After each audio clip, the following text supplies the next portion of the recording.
नमस्कार दोस्तों, मैं मोहित यादव ओम क्लासेस के यूट्यूब में आप सभी का स्वागत करते हैं। आज मैं फिर डीएलएड थर्ड सेमेस्टर से करड़ी व घातांक लेके आया हूं आप लोगों के बीच। जैसा कि इससे पहले भी मैंने कुछ वीडियो अपलोड किए हैं, वो फोर्थ सेमेस्टर में थी और वो भी करड़ी व घातांक से थी। टॉपिक क्लास कोई भी हो लेकिन टॉपिक एक ही रहता है। करड़ी व घातांक के कोई रूल अलग नहीं होते, एक ही होते, सेम होते। जो थर्ड सेमेस्टर में आप पढ़ेंगे वो और जो आप फोर्थ में पढ़ेंगे वो सब सारे नियम और रूल्स सब बराबर होते हैं, इसलिए इसे भी अच्छे से देखें। चलिए शुरू करते हैं।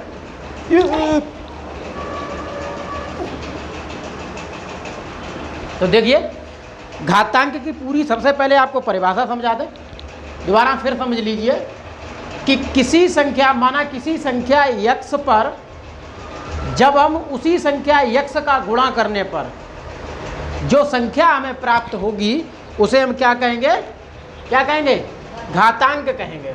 जैसे आपको समझा दें, जैसे सपोज के लिए मैंने बोला है आपके सामने कि किसी संख्या x को x बार ही, यानी कि x का ही उसी संख्या x में बार बार गुणा करने पर जो संख्या हमें प्राप्त होगी, जैसे हम x गुणे x गुणे x गुणे x डेट डेट डेट डेट डेट कितनी बार मतलब जितनी बार वहाँ तक। तो इसमें हमें यहाँ लिख सकते हैं n बार। भाई x का गुणा हमारा कितनी बार हो रहा है? n बार हो रहा है। कितनी बार हो रहा है? n बार हो रहा है। तो आप जब n बार होगा तो इसे लिख सकते हैं x पे पावर n। तो ये जो होता है इसे हम क्या कहते हैं? उस संख्या का घातांक कहते हैं, यानी कि जिस संख्या को गुणा में कितनी बार लिखा जाता है और उसी संख्या पर जितनी बार उस संख्या को गुणा में लिखा गया है उतनी उस पर पावर लगा देते हैं, यानी कि उसकी घात लगा देते हैं। उसे हम क्या कहते हैं? घातांक कहते हैं। जैसे लिखा है, सपोज के लिए x है, x को मैंने लिखा x गुणे x गुणे x गुणे x गुणे x गुणे x, मतलब इतनी बार लिखा। कितनी बार हो गया? 1 2 3 4 5 6 बार हो गया। तो आप लिखेंगे x पे पावर 6, यानी कि x पे पावर हो जाएगा 6। कितना हो जाएगा? 6 हो जाएगा। तो इसी को हम कहते हैं घातांक। अब थोड़ा इसे और इसकी और एनालिसिस कर लें कि ये जो संख्या होती है इसे बोलते हैं घात। क्या बोलते हैं? घात। और इसे जिस पर ये घात लगी होती है उसे बोलते हैं आधार। क्या बोलते हैं? आधार। बात समझ में आई? ये घात होता है, ये आधार होती है।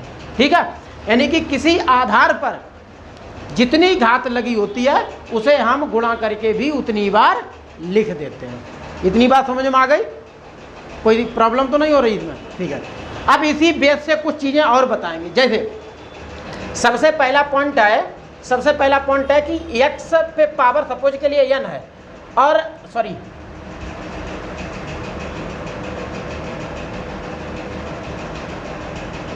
जैसे x पे पावर n है गुणे x पे पावर m है। जब हम दो आधार जब समान होते हैं, ठीक है, जब दो या दो से अधिक हों, जैसे जब आधार समान हो तो उनकी घातें अलग अलग हों या सेम हो, उससे कोई मतलब नहीं होता। सिर्फ ये देखा जाता है कि समान आधार वाली संख्याओं का जब हम आपस में गुणा करते हैं तो उनकी घातें हमेशा क्या हो जाती हैं? जुड़ जाती हैं। क्या जुड़ जाती हैं? घातें हमेशा उनकी जुड़ जाती हैं। तो ये क्या हो जाएगा? जब आधार समान, याद रखिएगा, आधार समान हो तब घातें जुड़ जाती हैं। तो x पे पावर n प्लस m हो जाएगा। इसी तरीके से अगर आधार समान है और दो संख्याओं के बीच में भाग हो रहा है, क्या हो रहा है? भाग। या तो इस तरीके से लिखा हो या तो इस तरीके से लिखा हो, और या लिखा हो x पे पावर n अपॉन x पे पावर m। तो आप डायरेक्टली क्या करेंगे? इस सिचुएशन में, इस कंडीशन में जब भाग होता है या बटे में लिखा हो तो घातें हमेशा घट जाती हैं। क्या होता है? घातें घट जाती हैं। तो आप लिखेंगे x पे पावर n माइनस m। ठीक है, ये बात समझ में आ रही कि नहीं? तुम्हारे क्या समझ में आएगी? तुम तो अभी आई। अच्छा, समझ में आ रही है, अच्छी बात है। जैसे कभी कभी अभी मैंने बताया था कि आपको क्या करना है कि जब कभी x पे power n divide by x पे पावर m है तो आप इसे कर सकते हो x पे power m minus sorry n minus m, ठीक है, इतना कर सकते हो। क्यों? क्योंकि ये ऐसे होता है एक्स पे पावर एन बटे एक्स पे पावर एम, तो जो नीचे वाली घात होती है, हर वाली घात होती है, तो ऊपर जाकर के वो घट जाती है, ठीक है, ऊपर वाली घात में से घटा दी जाती है। तो ज़रूरत पड़ने पर अगर इसे हमें उल्टा करना पड़े तो ये ऐसे भी हो जाएगी, कैसे? एक्स पे पावर एन बटे एक्स पे पावर एम है, और ज़रूरत पड़ने पर जरूरी नहीं कि यही घात जाकर के ऊपर घटे, अरे ज़रूरत पड़ने पर इसे भी हम नीचे से घटा सकते हैं, तो ये हो जाएगा 1 बटे एक्स पे पावर एम माइनस एन, ठीक है, ये भी हो जाएगी। बात समझ में आ रही कि नहीं आ रही? ठीक, इसी तरीके से दूसरा एक और समझ लो कि कभी कभी, बहुत अच्छी बात है कि कभी कभी हमसे पूछ दिया जाता है कि एक्स पे पावर, जैसे कभी कभी लिखा हो एक्स पे पावर 0 कब होता है, वो सॉरी 0 की वैल्यू कब होती है 1।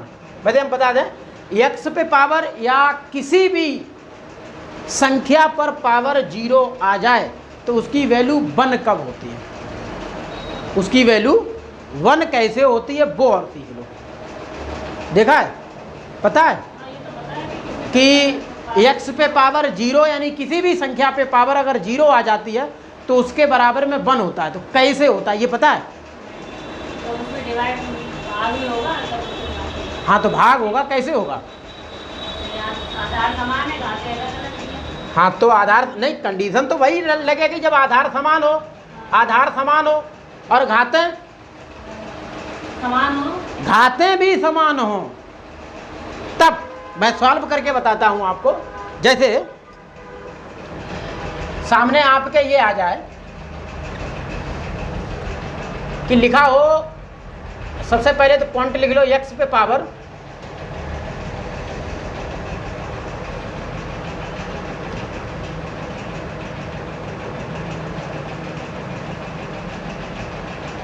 अरे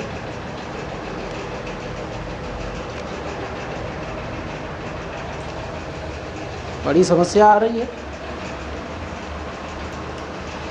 तो देखो क्या क्या बताने जा रहे थे कि कभी भी किसी भी नंबर पे पावर अगर 0 आती है तो उसकी वैल्यू 1 कैसे होती है, तो समझ लो।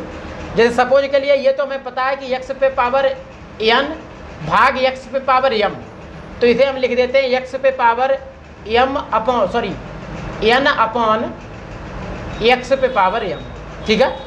तो इसी बेस पर क्या कर देते हैं, x पे पावर n माइनस x पे पावर m, ऐसे घटा देते हैं। ये वाली घात हमेशा ऊपर वाली घात से घट जाती है। कब घटती है? जब दोनों के आधार समान हो, यानी कि बेस सेम हो, तब पावर माइनस होती है। अब इसी कंडीशन पे जब कभी भी पावर सेम हो जाए, जैसे x पे पावर n और फिर हो जाए x पे पावर n, बात समझ रहे? यानी कि सेम जब पावर हो जाती हैं तब हम जब घटाते हैं x पे पावर n में से, जब x पे पावर सॉरी थोड़ा ध्यान दें, थोड़ा इसे, जैसे मेरे कहने का मतलब है x पे पावर सेम घात घटाएं, n में से n ही घटाएं तभी तो 0 होगा। तो x पे पावर 0 का मतलब x में से जब x पे पावर n में से ही n घटाएंगे तो 0 हो जाएगा। इस 0 की जगह पर कोई भी ऐसी संख्याएं रख लें जिनका पहली संख्या में से दूसरी संख्या घटाने पर 0 प्राप्त होता है, तो वो कंडीशन तब होगी जब किसी समान संख्या में से ही समान संख्या घटाएंगे तभी तो 0 आएगा। जैसे 2 में से 2 घटाएंगे तभी तो 0 आएगा, 3 में से 3 घटाएंगे तभी तो 0 आएगा, 10 में से 10 घटाएंगे तभी तो 0 आएगा। तो यहाँ हम सूत्रपात करते हैं इसका, तो सूत्र के अकॉर्डिंग क्या करेंगे, x पे पावर n माइनस n करेंगे तभी तो 0 आएगा। तो मैंने कर दिया x पे पावर n माइनस n। दूसरी चीज़ आपको पता है कि x पे पावर n माइनस m कब होता है, जब उन्हें हम बटे में लिखें। तो आप इसे लिख सकते हो x पे पावर n अपॉन x पे पावर n, लिख सकते हो कि नहीं लिख सकते हो भाई? उल्टा कर सकते हो कि नहीं कर सकते हो? जैसे आपको पता है कि x पे पावर n अपॉन x पे पावर m, और इसे जाकर के ऊपर घटा देंगे तो ये बन जाएगा। तो इससे हम उल्टा भी तो चल सकते हैं, x पे पावर n अपॉन x पे पावर n, और जब समान संख्याएं ऊपर और नीचे होती हैं तो वो कट जाती हैं एक बार में, कट जाती हैं, तो आंसर हमारे पास आ जाता है 1। आ जाता कि नहीं आ जाता? तो इसीलिए कभी भी किसी भी संख्या पे पावर जब 0 आती है तो उसका मान इस तरीके से 1 हो जाता है। आई बात समझ में? कोई प्रॉब्लम तो नहीं हो रही किसी को? चलिए ठीक है, एक क्वेश्चन के माध्यम से और समझाते हैं। जैसे मैं आपको बताऊं कि 10 पे पावर 0 इसका मान 1 होगा। कैसे होगा? 10 पे पावर हम कर दें, कोई भी संख्या ले लें, 2, कोई भी संख्या ले लें, 2 माइनस 2 कर दें, तभी तो 0 होगा। और इसे हम 10 पे पावर 2 बटे 10 पे पावर 2 लिख सकते हैं। इससे ये कट जाएगा एक बार में, तो आंसर आ गया आपका 1। अब बात समझ में आई? तो इस तरीके से किसी भी संख्या पर, चाहे वो वेरिएबल ABCD वाली अक्षर हो और चाहे संख्याएं हो, न्यूमेरिकल नंबर हो, किसी पर भी अगर पावर जो है 0 आता है तो उसका मान 1 हो जाता है। कल्पना, बात समझ में आ रही? तो नहीं, कोई प्रॉब्लम तो नहीं हो रही है? चलिए कोई बात नहीं, चाहे तो इसे नोट कर लें। अब देखिए अगला बताते हैं। अगला है कि कभी कभी आपके सामने इस तरीके का भी आएगा कि x पे पावर m का होल पावर n।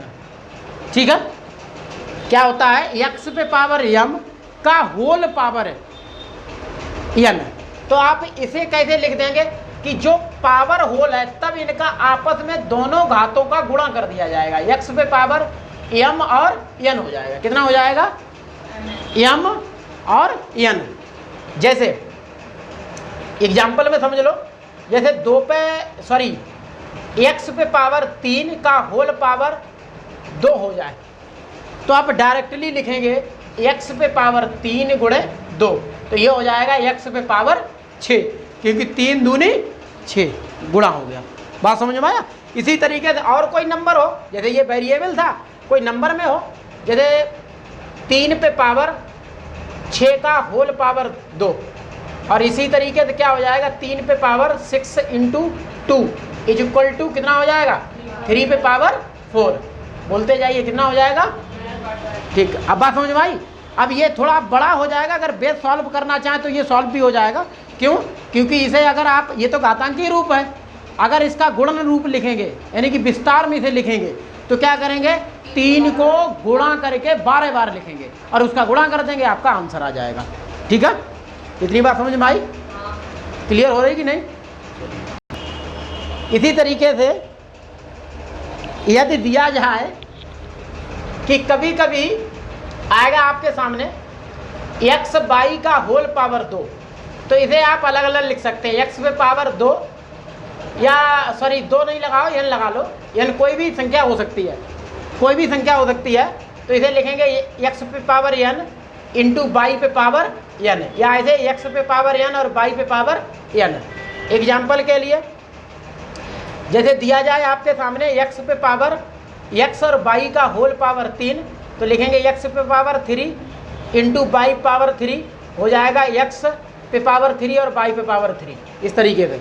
ठीक है, इतनी समझ में आ गई? चलिए अब क्वेश्चन पे चलते हैं। इतने शायद एक चीज़ और समझ लो, उसके बाद आपको क्वेश्चन पे, डायरेक्ट क्वेश्चन पे चलते हैं। कभी कभी क्वेश्चन में पूछा जाए x अपॉन बाई पे पावर n, तो आप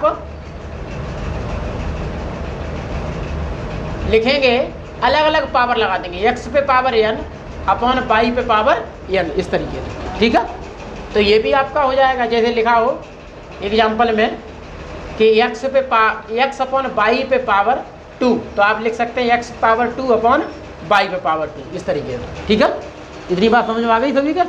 चलिए अब क्वेश्चन पे चलते हैं, डायरेक्टली आपको क्वेश्चन बताते हैं। ठीक है, ठीक।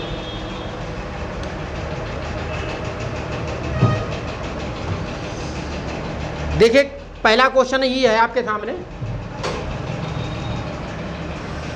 क्वेश्चन है कि निम्नलिखित को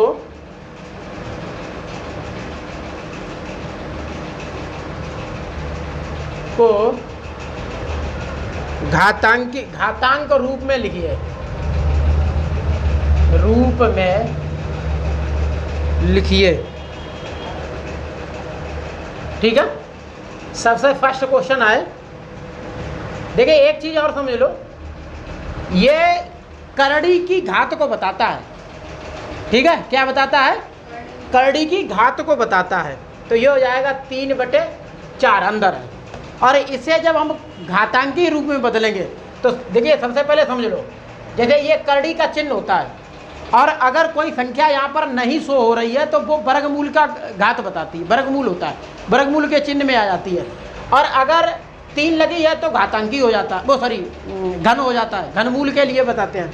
इसी तरीके से अगर यहाँ 4 होता है तो उसे कड़ी बोलते हैं, कड़ी की घात 4 हो जाती है। तो इस तरीके से घातें बढ़ती जाएंगी कोई भी, और जितनी इसकी घात होगी, जितनी इसकी घात होगी, जैसे अगर है नहीं तो किसी भी संख्या पे पावर हो जाएगी आपकी x पे पावर 1/n, वो सॉरी 1/2।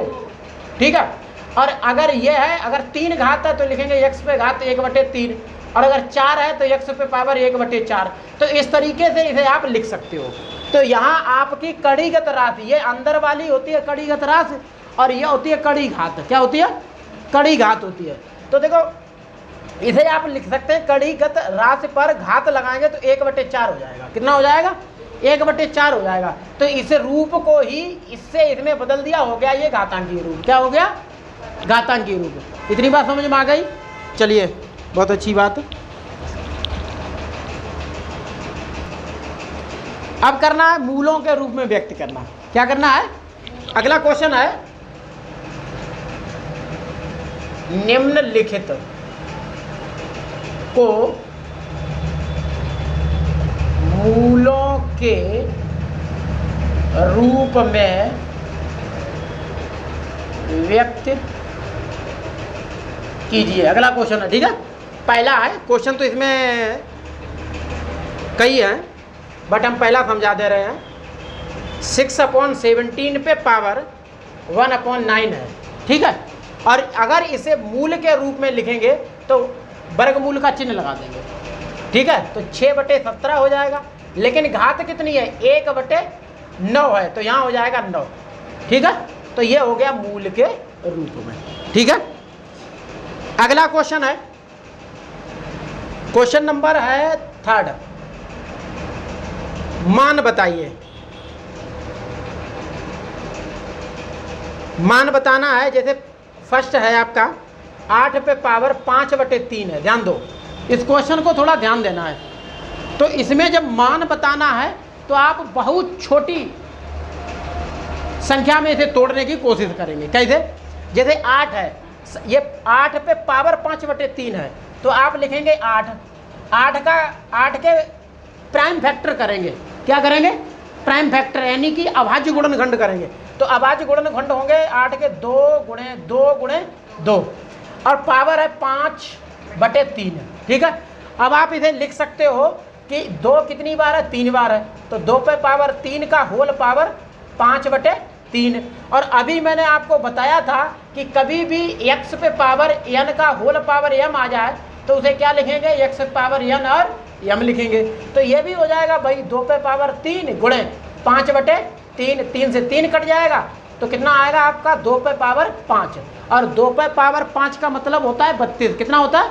32। बच्चे हमें तो याद है, लेकिन तुम्हें याद नहीं है तो क्या करेंगे आप? 2 गुणे 2 गुणे 2 गुणे 2 गुणे 2, यानी कि 2 पे पावर 5 है तो 2 को 5 बार लिखो। 1 2 दूनी 4, 4 दूनी 8, 8 दूनी 16, 16 दूनी 32। तो ये मान जो निकल के आया वो आपका कितना आया? 32 आ गया। कितना आया? 32। चलिए नोट कर लो। देखिए अगला क्वेश्चन है, सरल कीजिए।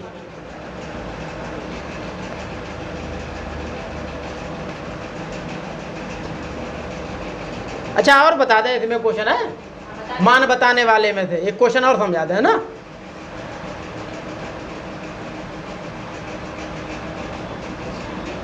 तीसरा है, मान निकालना है।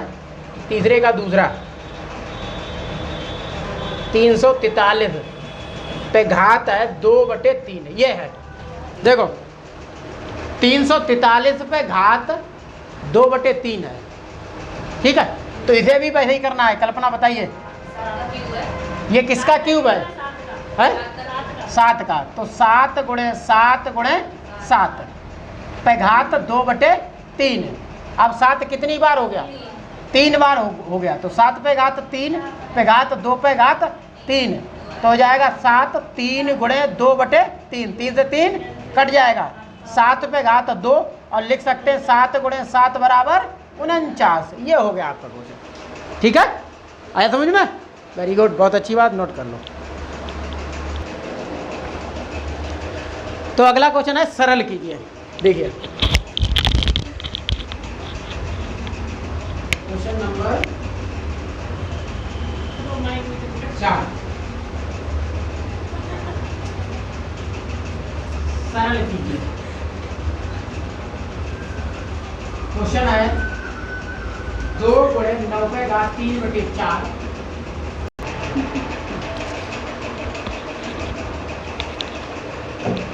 सरल करने में 9 पावर -1/2 है। ठीक है, तो 2 है। अब थोड़ा ध्यान दें यहाँ पे, ये कितना है? सबसे पहले मैंने वो आप लगा लीजिए, बेस समान है, पावर इनकी गुणा करने पर जुड़ जाती हैं। तो 9 पे घात 3/4 माइनस, क्यों देखो प्लस होना चाहिए था लेकिन यहाँ माइनस लगा इसलिए हो जाएगा 1/2। फिर 2 × 9। ध्यान दो, सबसे पहले क्या करेंगे, इसे सॉल्व करेंगे। 4 और 2 का लासा लेंगे तो आएगा आपका 4। फिर क्या करेंगे, 4 × 1 4, 3 का गुणा 1 में करेंगे, 3 होगा माइनस 2 दूनी 4 तो 2 हो जाएगा, 1 में गुणा 2 का होगा तो 2 हो जाएगा। तो यहाँ 2 पे घात 3 और 3 में से जब आपका जाएगा कितना 2 तो कितना बचेगा? 1 बचेगा। तो 1 हो जाएगा 4। थोड़ा और जब ध्यान देंगे तो आगे बढ़ाएंगे तो 9 के फैक्टर करेंगे, तो 9 के 3 गुणे 3 पे घात 1/4।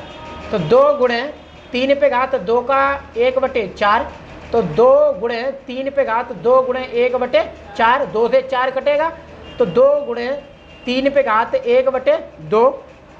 अब इसे आप लिख सकते हो कैसे कि 1/2 घात आई, 1/2 घात है तो 1/2 घात को आप लिखेंगे √3। ठीक है, जो आंसर हो जाएगा आपका ये 2√3। नोट कर लें इसे भी।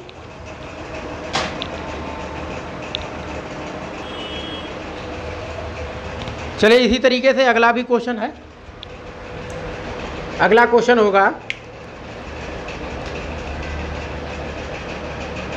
3 गुणे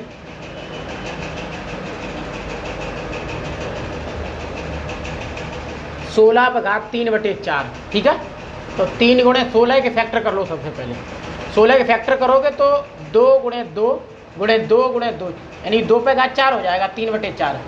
ठीक है, वैसे तो सिंपल तरीका होता है कि जैसे 16 है बटे में 4 है तो इसका मतलब वो संख्या का 4 बार ही फैक्टर होगा। ठीक है, तो 3 गुणे 2 पे घात 4 का होल पावर 3/4। देखो 2 कितनी बार लिखा है? 4 बार, इसीलिए 2 पे पावर 4। तो 3 गुणे 2 पे घात 4 गुणे 3/4, 4 से 4 कट जाएगा तो 3 गुणे 2 पे घात 3, तो 3 गुणे 2 पे घात 3 का होता है 8 और 8 3 और 24 आंसर होंगे। ठीक है, इसे भी नोट कर लो।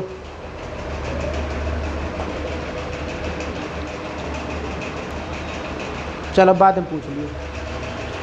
अगला देखो क्वेश्चन, एक टाइप ऐसे ही क्वेश्चन और है।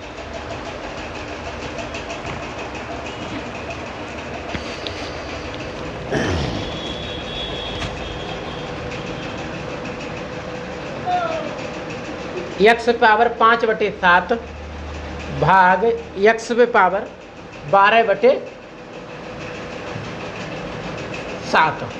तो देखो भाग है और मैंने बताया भी था कि भाग में जब बेस समान होता है तो घातें घट जाती हैं, तो डायरेक्ट लिख सकते हो 5/7 माइनस 12/7। ठीक है, अब x पे पावर देखो, थोड़ी चीज़ और यहाँ पर बता सकते हैं। जब हर समान होता है तो ऊपर वाले ही तो जोड़ घटा दिए जाते हैं। ठीक, तो ये 5 में से 12 घटेगा तो कितना बचेगा? माइनस का 7। तो x पे पावर माइनस का 7/7, 7 से 7 कट जाएगा एक बार में, तो x पे पावर -1। तो -1 पावर, इसे प्लस में जब बदलेंगे, प्रगति थोड़ा ध्यान दो, जब इसे हम बदलेंगे, इसे जब हम बदलेंगे प्लस की घात बनाएंगे तो क्या करेंगे, इसे उल्टा कर देंगे। जैसे इसके बटे में 1 है तो इसे उल्टा कर दें। जब आप उल्टा करेंगे, उल्टा का मतलब नीचे का ऊपर, ऊपर का नीचे, तो हो जाएगा आपका 1/x। और जितनी घात होगी उतनी उस पर घात लगाई जाएगी।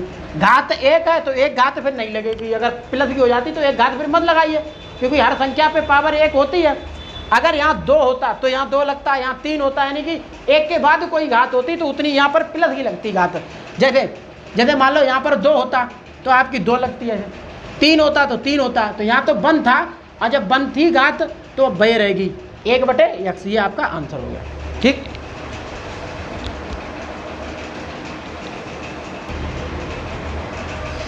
देखो भाई x का मान ज्ञात करना है ना। अगला है x का मान बताइए। ठीक है, फर्स्ट क्वेश्चन है, फर्स्ट का एक ही क्वेश्चन है, बता दें भाई। 7/5 पे घात 4 गुणे 7/5 पे घात 3 बराबर 7/5 पे घात x माइनस 1। ध्यान देना, देखो सबसे पहले जब इस कंडीशन पे कोई भी क्वेश्चन आता है और x या y किसी की भी वैल्यू निकालने को पूछा जाता है तो आप क्या करते हैं, पहले दोनों तरफ उनके बेस समान कर लेते हैं, फिर घातों की तुलना करते हैं। कैसे, जैसे ये दोनों बेस समान है लेकिन गुणा है, तो वो सबसे पहले जब गुणा है, बेस समान है, तो इनकी घातें जोड़ो।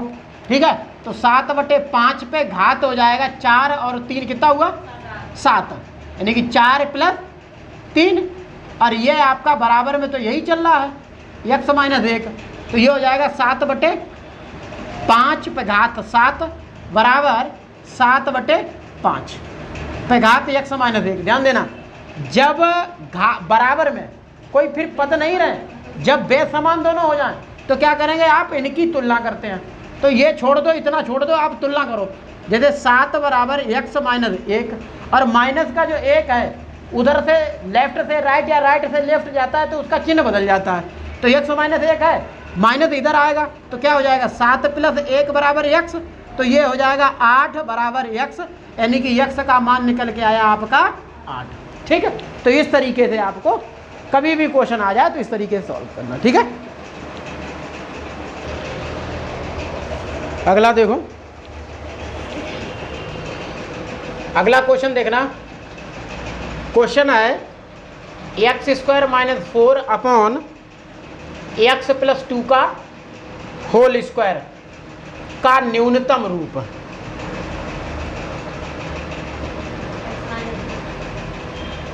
ध्यान दो, न्यूनतम का मतलब होता है कि सबसे छोटा रूप में बदलना होता है। क्या करना होता है, सबसे छोटे रूप में बदलना होता है। तो ये न्यूनतम रूप में बदलना है, तो क्या करेंगे आप, सबसे पहले x² - 4 अपॉन x + 2 का होल स्क्वायर। अब इसे आप सॉल्व करिए, x² माइनस, जैसे 4 है, 4 2 का वर्ग होता है, तो आप इसे ऐसे लिख सकते हो, बटे x + 2 का होल स्क्वायर। ठीक है, अब थोड़ा ध्यान दो, आपने पढ़ा होगा a² - b² = क्या होता है, एक ब्रैकेट में a - b और दूसरे में a + b, ऐसे लिख सकते हो। तो यहाँ a b है तो यहाँ x और 2 है, तो इसे आप लिख सकते हो एक ब्रैकेट में x - 2 और दूसरे में x + 2 बटे। और थोड़ा ध्यान दो, जब किसी भी नंबर पर, अभी घात में बताया कि किसी भी नंबर पर जितनी पावर होगी उसे गुणा में उतनी बार ही लिखेंगे। ठीक है, जैसे मान लो यहाँ 2 हो जाए तो 2 बार इसे कर देंगे, तो उसी तरीके से यहाँ x + 2 पे पावर 2 है तो इसे लिख सकते हैं आप x + 2 और फिर x + 2। क्यों, इस पूरे पे पावर 2 है तो इसलिए 2 जगह इसे लिख देंगे। इससे ये एक कट जाएगा, क्या आएगा, x - 2 बटे x + 2।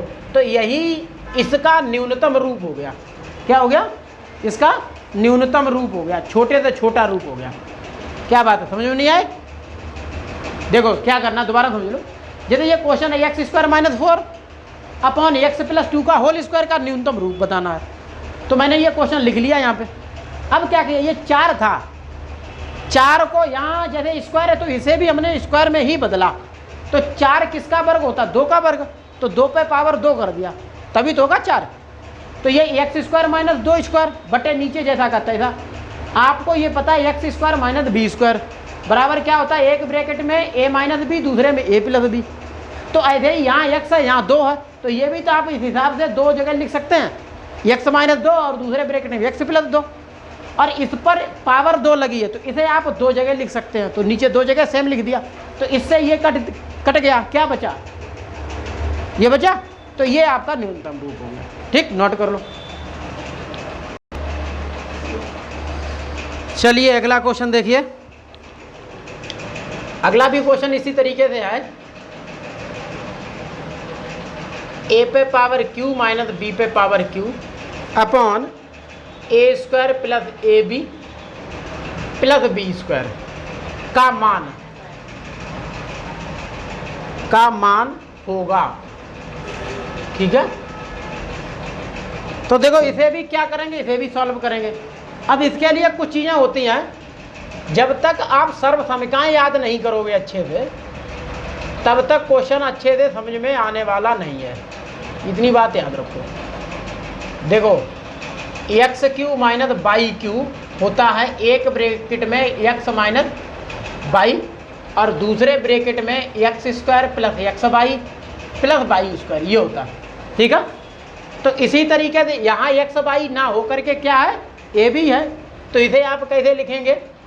एक ब्रैकेट में ए माइनस बी, दूसरे में ए स्क्वायर प्लस ए बी और प्लस बी स्क्वायर। देखो इसका ये हो गया विस्तार, और नीचे जैसा है वैसे ही लिख देंगे। ठीक है, ये अब आपने देखा है कि जितना ये उतना ही ये दोनों गुणा में है, भाग लग रहा है यहाँ पर, तो इन्हें कट जाएगा। क्या आएगा? ए माइनस बी।